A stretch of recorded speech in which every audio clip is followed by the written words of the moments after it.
Today I'm going to show you how to make this very cute bumblebee. Take a little bit of scrap 260 in a colour that is very similar to the colour you're going to use for the bumblebee's head, and I am just making a couple of knots at the same point on that 260, making raisins. Okay,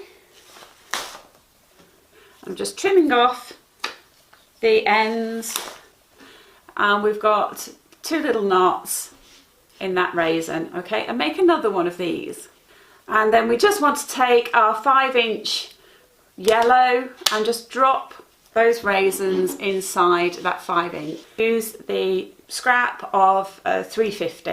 Inflate your 350 and leave a bit of an end uninflated. Okay, so you don't need very much.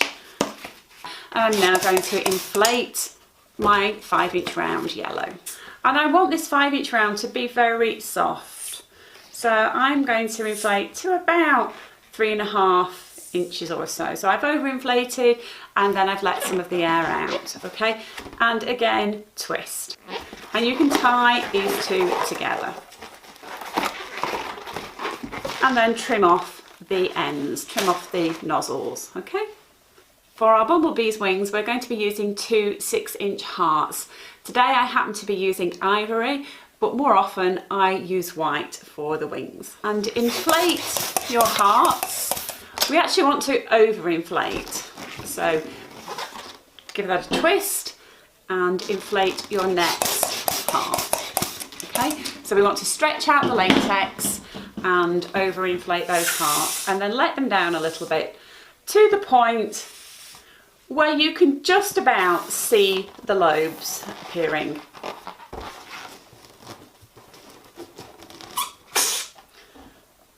And then tie those together and trim off those nozzles. Take your bumblebee's head and body and just wrap that around those wings. Okay. And if you wanted to do quite a straightforward bumblebee, you could leave it like this, with the bumblebee in flight. This also makes a good butterfly design. So, you know, we've got lots of variations that we can do just from this point alone. But we're going to take it a stage further, and we want to have our wings pointing downwards. So we're going to twist off sidewall bubbles, one here and one here, and then we're going to twist them together. Now, sidewall bubbles, it is a bit of a tricky technique, but once you've mastered it, it is so useful at helping you create, you know, more and more unusual designs. So I do recommend you persevere. If you burst a few balloons the first time you're trying it, then don't worry, just carry on, because we've all been at that stage. Don't think you are unusual if your balloons are popping. We've all had to go through that stage, and it still happens. So when I'm out on gigs, people ask, you know, do your balloons ever pop? Well, of course they do. And actually, once I get that question, I'm usually guaranteed to have a bit of poppage after that. So it happens to the best of people for all kinds of reasons. So just don't worry about it. Keep on persevering. So we're going to try twisting off this sidewall bubble here, and it does feel like you're being quite brutal with these balloons, but stick with it. Okay, so you need to sort of get a firm grip, give the balloon a squeeze, and then with your thumb and forefinger at this point here, twist off a bubble. Just grab hold of that section there, keep pressing here to maintain the pressure on this side, and as you're doing that, twist. Okay, and there we go, there we've got a bubble. Okay, so it's really important that as you're twisting, you're squeezing the air back into this side here, because this bubble will want to disappear. It will feel like the bubble is just disappearing in your hands, which is why you need to maintain the pressure on this side to force a little bit of air back into that side. Okay, so at this point, I'm going to hold on to this bubble between my little finger and ring finger. If you're struggling to do that, just wrap a little bit of 160 around this join here. Wrap it around a few times just to hold it in place whilst you're working. But I'm going to hang on to this, and then I'm going to twist off my next sidewall bubble just here. Okay, And it is a little bit tricky doing it while you've got hold of this, but we just carry on. Okay, so we're twisting off a bubble there, and there we go. Okay, so we've got 2 bubbles now, and what we want to do is just connect them together. So we just take hold of them and twist them together.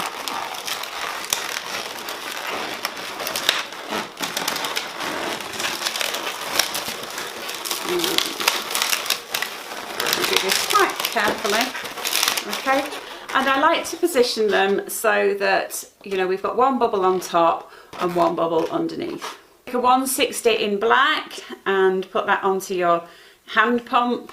As I've said before, I generally prefer to inflate my 160s using my hand pump because you just get a smoother fill, I find, okay? And I'm just tying that off, and I'm going to make 2 1 to 1.5 finger bubbles. Okay, I'm going to bring those together. I'm grabbing hold of the nozzle and the knot, and I'm going to twist those 2 together, and I'm twisting it below the knot, okay? And then I get hold of the knot and the neck and just pull that through, and that pinch twists those 2 bubbles really securely. Give your balloon a little bit of a squeeze and take hold of your bumblebee, and then just encircle the bumblebee's neck with that 160, and we're just going to give our bumblebee a little bit of a collar. Okay, so just wrap that through and round those pinch twists. Okay, and then we can break this off but save the rest. You can tie off this bit and save the rest and just tie that off. Okay, next we want to make 2 little feet, so just twist off a bubble of a couple of fingers and make a loop twist of perhaps about 3 fingers. Okay, and then make another loop twist.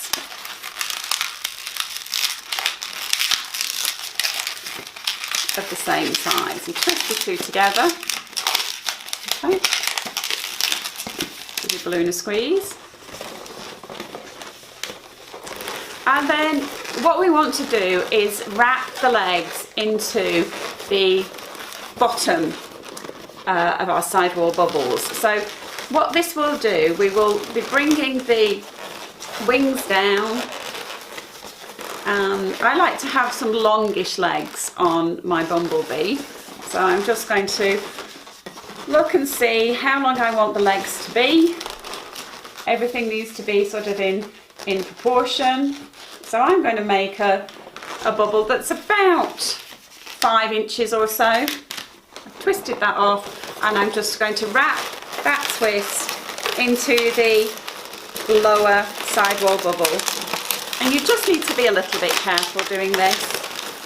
Okay, bring that down, and then make another leg that's the same length as this one. Okay, just twist that off and then wrap that into those little feet there. Okay, and we can break the rest off and tie. And with this first little bubble that we made, we can just convert that into a pinch twist. And that's just going to keep those feet in position.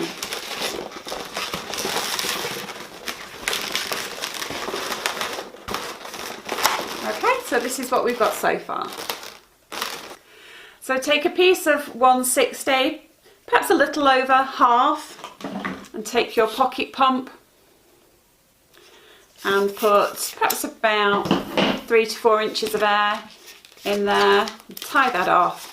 And we just want to make 2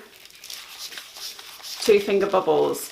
Bring those together, twist them together, and use that neck to pinch twist those, okay?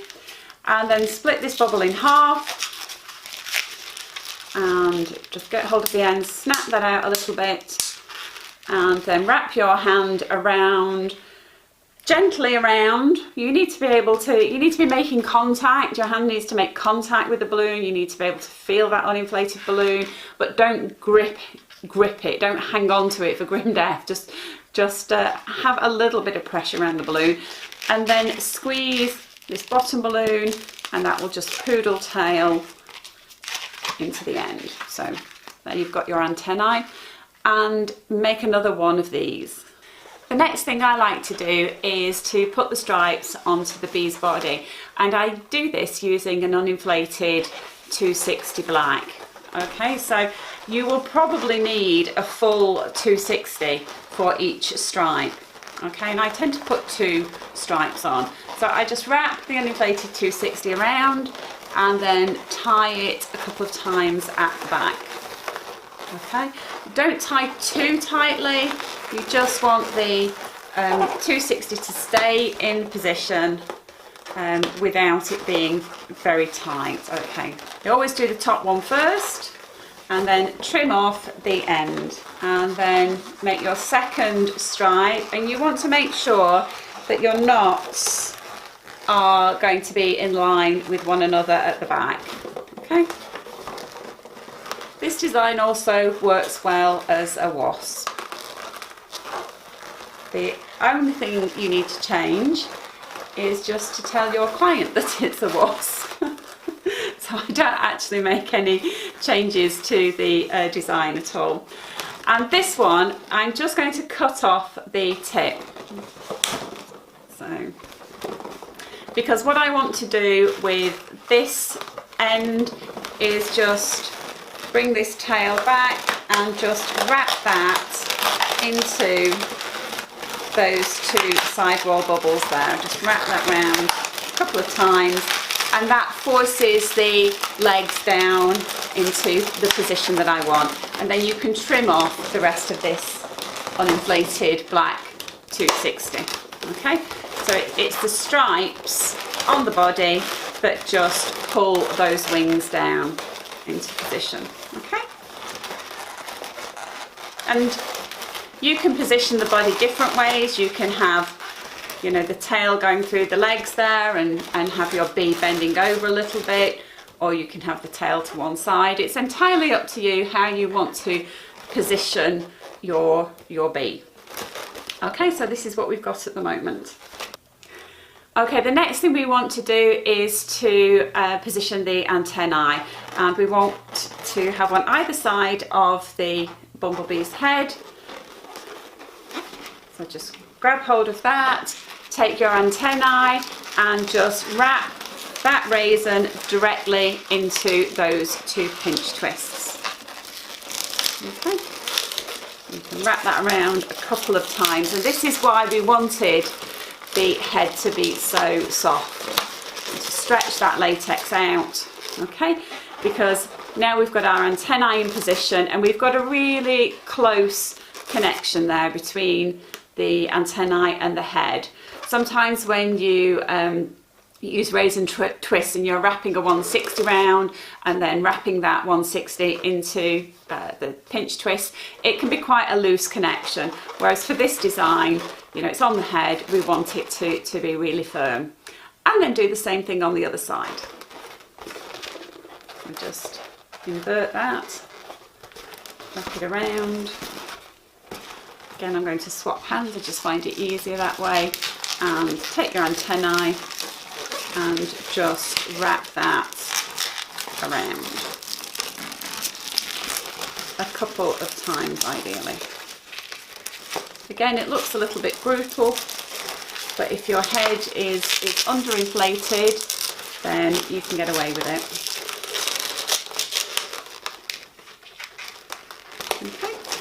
And we've got our 2 antennae in position. If you just need to add a bit of air into the antennae, then you can do that. Okay. And what I love about these is the way they just they've really got a life of their own bobbling around. The kids have a great time with these. Just take a scrap of black 160, put a little bit of air in there. This one's reverse inflated, it's not a problem. And I'm just going, because it's reverse inflated, I'm just going to twist off a bubble at the end here and make a little hand of a couple of fingers or so, twist that round, and then I am just going to twist off a bubble. I don't want the arms to be too long, so it's important that everything is in proportion with your bee's body, and I like the arms to kind of fall to kind of be almost in line with the lower part of the wing, the outer edge of the wing, and then break off the end and tie. Okay, and make another one of these. Take your bee's arms and just tie them loosely together. So we don't want them to be tied tightly together. We want there to be a little bit of slack in between, and then just trim off these little ends here. Okay, and then take your arms, take your bee's body, and just pass them that bit of slack around the bee's neck. If you're worried about them coming off, you can just cross them over. That will just secure them in place with just that extra bit of security. Okay, and all we need to do now is draw the face. I like to keep the face on this design quite simple, so I'm just going to draw 2 circles in black. Nice big round circles. I'm using a black brush tip Sharpie for this.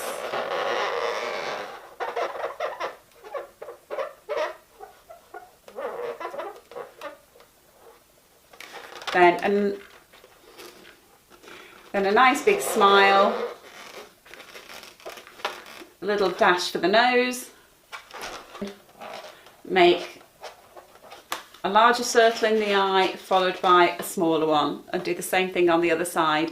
And I'm using an Edding 750 paint pen, and you've got an option here with the white wings, so you know, you can decide which you prefer. I do tend to prefer the white wings.